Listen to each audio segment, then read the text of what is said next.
My dad works in B2B marketing. He came by my school for career day and said he was a big ROAS man. Then he told everyone how much he loved calculating his return on ad spend. My friends still laugh at me to this day.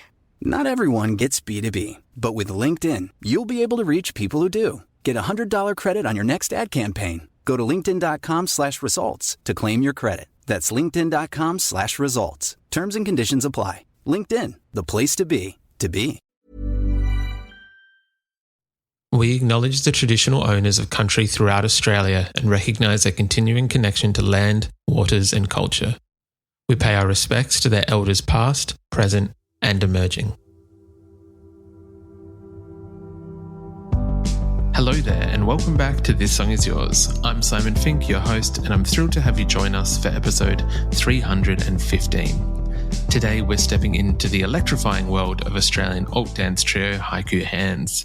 This boundary-pushing band are unleashing their highly anticipated second record, Pleasure Beast, upon the world today.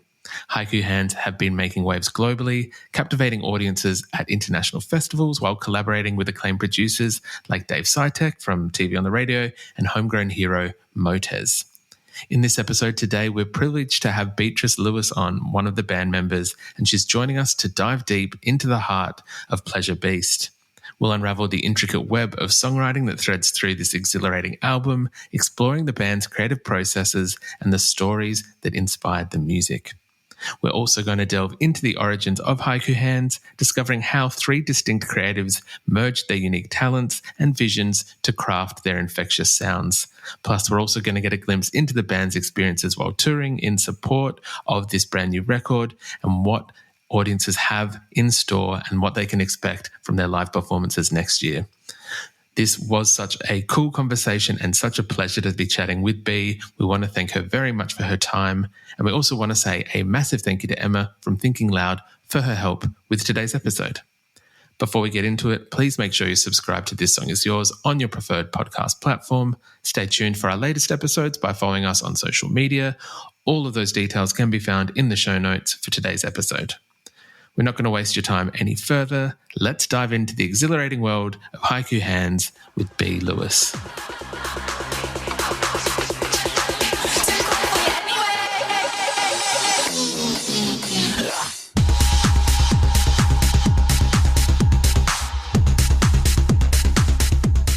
Please welcome to This Song Is Yours, Beatrice Lewis from Haiku Hands. Beatrice, hello. How are you doing?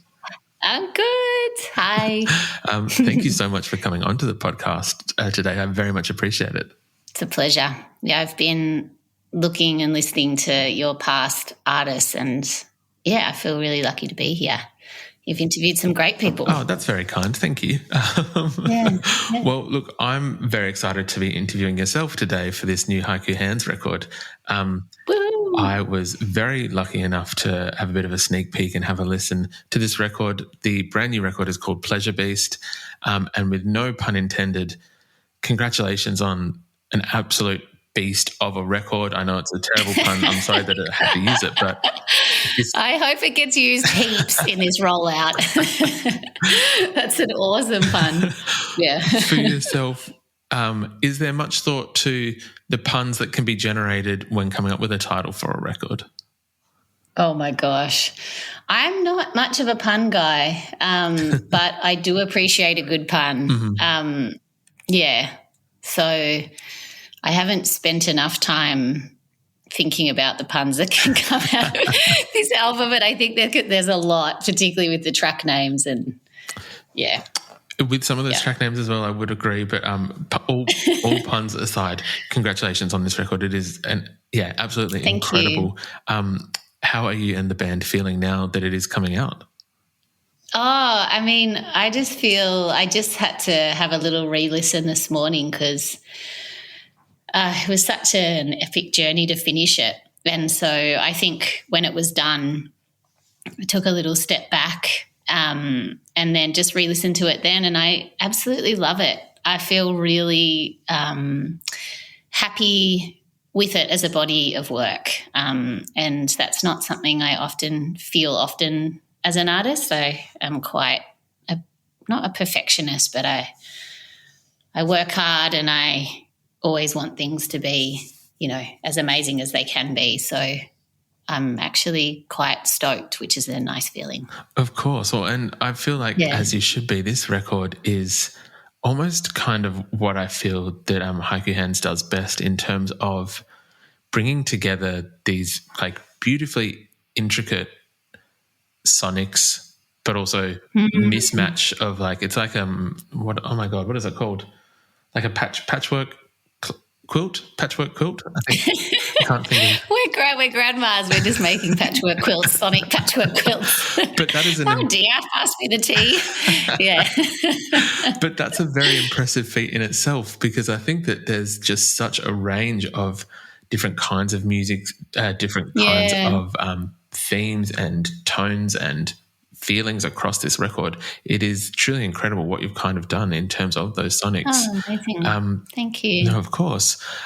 I'm, I guess, curious to know, for this second record, was there much of a change, I guess, from that first self-titled one in how you produced and how you wrote some of these songs? Yeah, I think it was a massive shift for us as a band. When we first started writing together many years ago, it was Claire and I and a friend of ours, Joel Ma, and it was very just coming together and experimenting and seeing what happened with us in the room. And then, from that, it all just kind of evolved in this very natural and interesting way, where we got some shows and then we wrote Not About You, and I think it was unanimous. We were like, yes, this is a track to put out. So we put that out as a single and that went bananas. And then I think we were just kind of scrambling a little bit to kind of get it, to understand what was happening. And I think it took us a little minute to get on our feet and kind of work out who we were and what our sound was. And I think with this album, it feels much more intentional. It feels like we know who we are, and we all kind of came into ourselves more as artists. And I think that feels quite clear to me in the cohesion of the sound and all the different areas that we're exploring sonically. So it feels quite different. Of course. I think that this record, there is almost like I want to say a confidence in some of these new songs as well. And not that there wasn't from some of those previous songs. I'm not ever going to say that there was like a shy sound, but it was very like, you can hear the confidence within the band and within these new songs. Yeah, definitely. And I feel that in myself. I can only really speak for myself, but I feel much more confident as a producer and as a vocalist and as a, like a composer basically, in this genre, I guess. It feels good. It feels really good, actually. It feels really exciting. Like I almost just want to start writing another album straight away, just because I feel like this is I feel like I'm in like a bit of a fun universe sonically that I want to keep exploring into different areas. I really like the harder sounds of like Cool For You and Get It. And I also really like the more psychedelic sounds of Paradise and the playful kind of stuff like Grandma. So, it's kind of, I feel like we've just stepped into this new world and I'm excited to go further. Oh, look, I'm very excited to see what those possible next steps take. I know we're only talking about album 2, so we'll see. Yeah. Calm down, everybody. Yeah. I think part of this record was written while you were on the road as well. So I think there was part of it written while at home and then part of like on tour. Do you have a preference to either of those, or do both seem to have the same, not result, but I guess success rate or efficiency rate? Yeah, I think because Claire, Mia and I don't live in the same place. So I live in Melbourne, Mia's in Sydney and Claire's in the Blue Mountains. So we are, I think one of us is always kind of travelling when we're writing.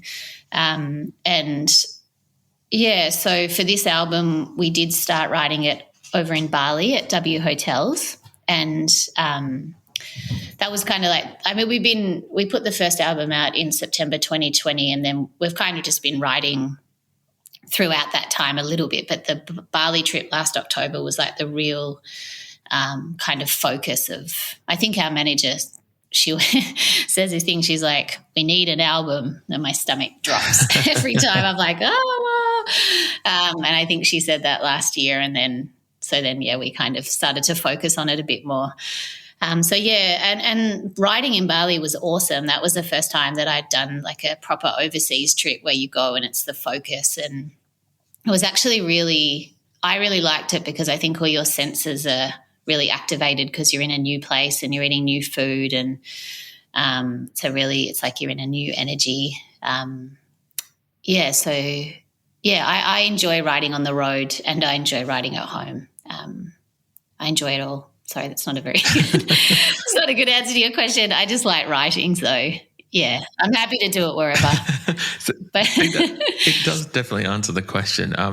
I would love to know, if I may be so bold as to ask about my favourite track on the record. Oh, yes. I really liked Elastic Love, which I think was about that's so nice. halfway through. Yeah. I think it was like a nice mix of there's some more like almost gentle sounds in this track, but then also some of the sonics are still quite hard-hitting. Are you able to maybe possibly walk us through the creation of this song or what inspired Elastic Love? Yeah, I'm so glad that you said that. It's also, not many people outside of our team have heard the album, so it's really nice to get your feedback. That song we actually started writing like in 2015, so it was one of the very first songs that we wrote, and Joel Ma, who I mentioned before, had a beat, which was that original beat, and we just wrote about basically being out and just that feeling of being in an altered state and, with people and just exploring, I don't know, other universes, I guess. So it's just sat there for years, like one of those songs that just sits there and, just sits on your hard drive and gets moved around into all these different folders. And then when we were writing the album, we were kind of working out what energies were missing. So, and that was it just had a spot. I think that kind of, it just needed to be on this album. And so, then Joel worked on the beat. He did an amazing job. It was nice to also see him, how far he's come as a producer. So that first original demo and then what he created, now it's amazing. Like I love it. And then Claire kept her verse. So she's got the original recording from 8 years ago or whatever. And I think I redid mine, and Mia wrote a new verse, which is awesome. It's my favourite verses of Mia actually on the whole record. And then Joel and I recorded heaps of chorus, and Mia and Claire did some more chorus recordings in Sydney, and I love that. That's that journey of that song. Yeah. And I'm so glad I'm so glad when songs that happens with songs, because I feel like you kind of have this weird responsibility towards songs when you write them, and you don't just want to like leave them in the cupboard because they all have something special in them, some special moment, and I always want to look after them. And I'm really glad that one got cared for and released, and I think it turned out really well. I just listened to it this morning and I'm stoked. I would 100% agree. It is an incredible song, and thank you for sharing that with us. I guess. My dad works in B2B marketing. He came by my school for career day and said he was a big ROAS man. Then he told everyone how much he loved calculating his return on ad spend. My friends still laugh at me to this day. Not everyone gets B2B, but with LinkedIn, you'll be able to reach people who do. Get a $100 credit on your next ad campaign. Go to linkedin.com/results to claim your credit. That's linkedin.com/results. Terms and conditions apply. LinkedIn, the place to be, to be. It took a lifetime to find the person you want to marry. Finding the perfect engagement ring is a lot easier. At BlueNile.com, you can find or design the ring you've always dreamed of with help from Blue Nile's jewelry experts who are on hand 24/7 to answer questions, and the ease and convenience of shopping online. For a limited time, get $50 off your purchase of $500 or more with code LISTEN at BlueNile.com. That's $50 off with code LISTEN at BlueNile.com. I know you've already gone through it, so I won't ask you, but I'm very curious when songs do go through almost like a lifetime of changes or growth, in terms of that they start out as one thing and years kind of go by to the point where maybe they're just not ready at that time. Maybe it wasn't fully ready to be released into the world in 2015, but I'm glad that we're getting it in 2023. So thank you for sharing that again. It's fine. It is. It's so crazy. It's so crazy. Actually, I don't know if you know the singer-songwriter in Melbourne, Ainsley Wills. Yes. Yeah. You know Ainsley? Oh, she's amazing. Yeah. Anyway, she's an incredible songwriter. And she did this thing once, I think it was Ainsley, but they put up like a little Instagram video of like the 4 or 5 versions of the song, and they kind of like blended them into each other. So like made a mix of the 4 or 5 versions. And it was just so wild to hear it, like to hear, the basic phone recording with the guitar and voice, and then, some more production, and then the rearrangement, and then the mix, and then the master. And yeah, I just think it's such an interesting process. Songwriting. Exactly. Yeah. Hence, it's my interest has what spawned this very podcast. So I know, it's like you just made a whole podcast about it. Yeah. Do you write songs as well? Not so much anymore. I used to, and then maybe I've never actually said this. And maybe wasn't feeling totally confident with how they were going, and so instead thought I'd talk to people about it, and that seems to have worked. So. Yeah. That's cool. I like that. I always think about that when, just the way that our subconscious always keeps us working on the things that we love, even if our brain is like, no, you can't do that. Our subconscious is like, we're going to do this anyway. I'll find another way to do it. Yeah. Yeah. Totally. Yeah. Beatrice, I'd love to talk about, I guess, your introduction to music and what originally got you into songwriting. Yeah. I mean, when you say that you weren't particularly confident, I feel like that's been a really big journey for me. Like it took me a long time to feel confident enough to put out my music and to even show people what I was writing.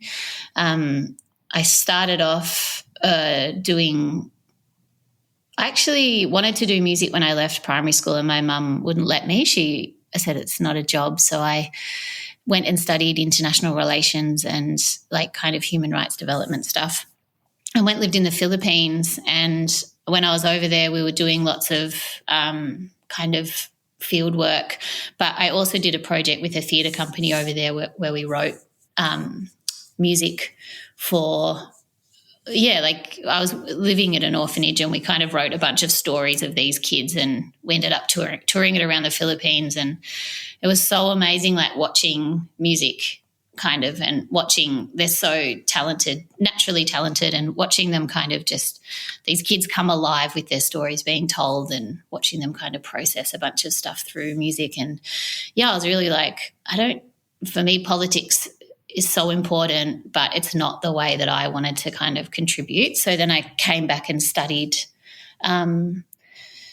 voice at NMIT in Melbourne. Mm-hmm. And when I was studying, I actually got cysts on my vocal cords midway through, and started playing cello instead, just while my voice was healing. And I wanted to get some loop pedals for the cello, and my friend Fred said, no, don't get loop pedals, get this program called Ableton, get a computer and get this program called Ableton. And then I just started making beats, and that was just kind of it for me. I was like, I love this so much. I just loved the possibility and production of, like I don't actually feel like a very accomplished musician. I feel more like a sound explorer. Like I just love sound. I love reverbs that go for 5 days and, synthesizers and sounds of kick drums and, what you can do vocally with the voice when you put it in the laptop and can mess with it.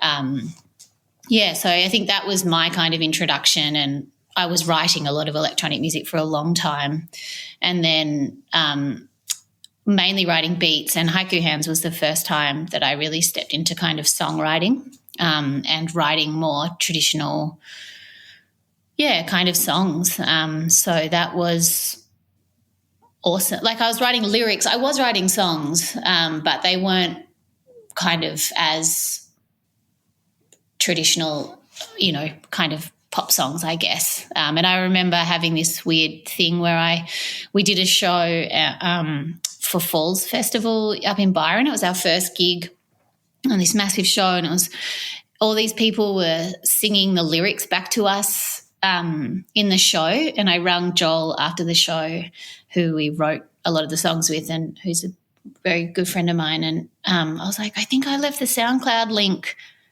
on public. And he's like, no, it's pop music. So people learn the music straight away because it's really easy to remember. And I was like, oh my God, I'm in a pop band. I just had this like crazy,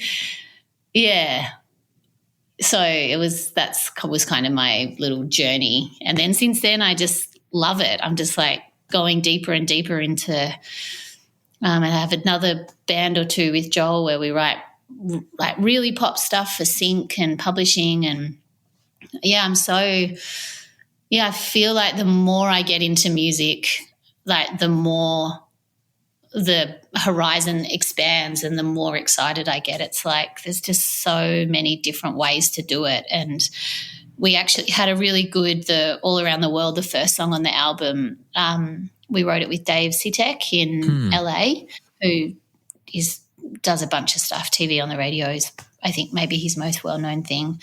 But writing with him felt like this whole other universe opened up in relation to creativity and how you how you write songs, like how you process the world and how you view the world, and then how you kind of alchemize that into songs. And so I guess when I was saying I want to write a whole other record, it's because I just, just keep getting more and more, excited by it in a way. 100%. Well, I know that there's a lot of people excited about this record coming out. I think even in preparation for today, doing a bit of online reconnaissance, some sleuthing. Exploration. Exactly. Seeing that there's a lot of online chatter about, just about what's coming up for Haiku Hands, and I'm very excited when this album is going to be announced and released for fans to be able to get their hands on it. I know that I believe you've got some upcoming US dates in the next month or two. I obviously do have to ask, can we expect some Australian shows maybe around the country to support the record?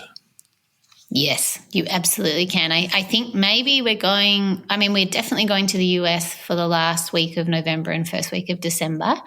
We're supporting Big Frida, which is so unbelievably amazing and cool and exciting. I'm a big fan, so that's cool. And then, I think we'll come back and we'll do a run of Australian shows early next year. Sorry, I cut you off. Go. No, I was just going to say it's so exciting because we didn't get to do it for the first album because we're in lockdown. So I feel particularly excited to be able to put this out and then,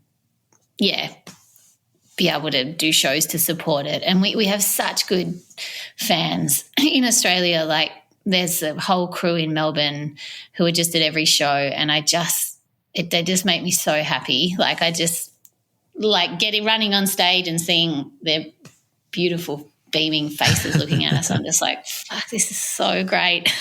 So I really want to make a really amazing show and really kind of, again, like support these songs give them the release into the world that they deserve. I absolutely love that. And I think that says something about the music of Haiku Hands in terms of like, it's not just, and this is not to discredit anyone that, conducts or manages their project in any other way. Everyone's art is their own art.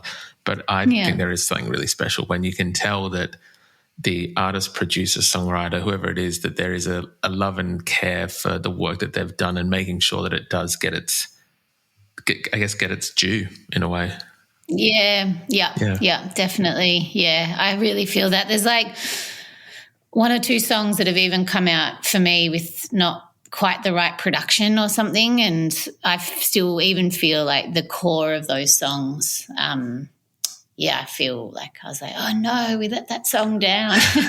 So now I feel extra kind of committed to going the extra mile to make sure that, everything around the songs feels really supportive for when they come out. I keep talking about them like they're people.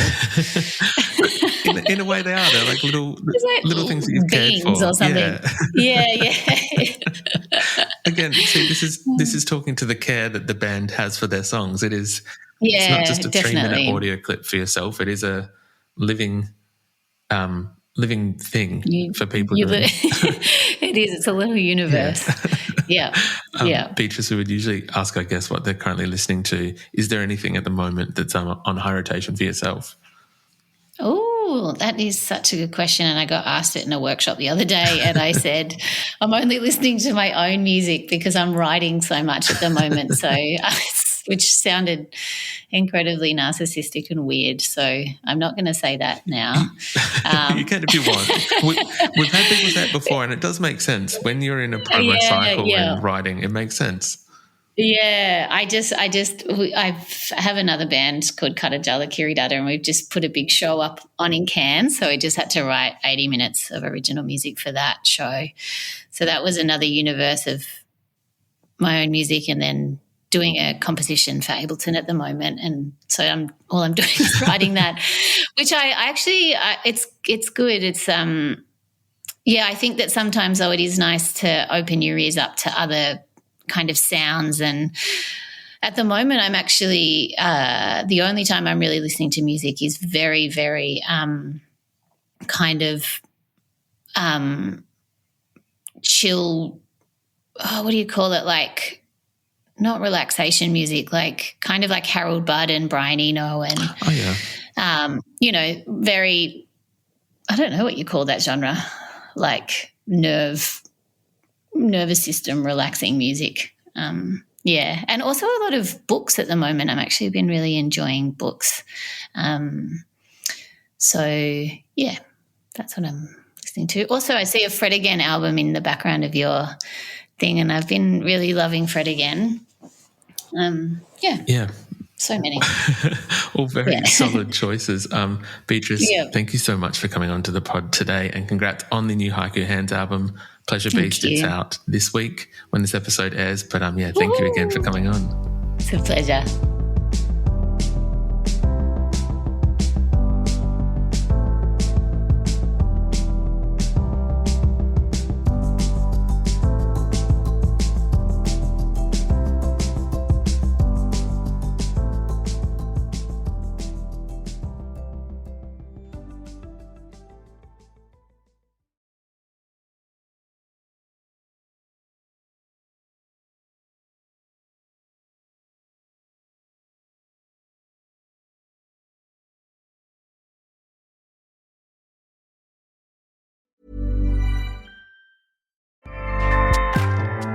Acast powers the world's best podcasts. Here's a show that we recommend.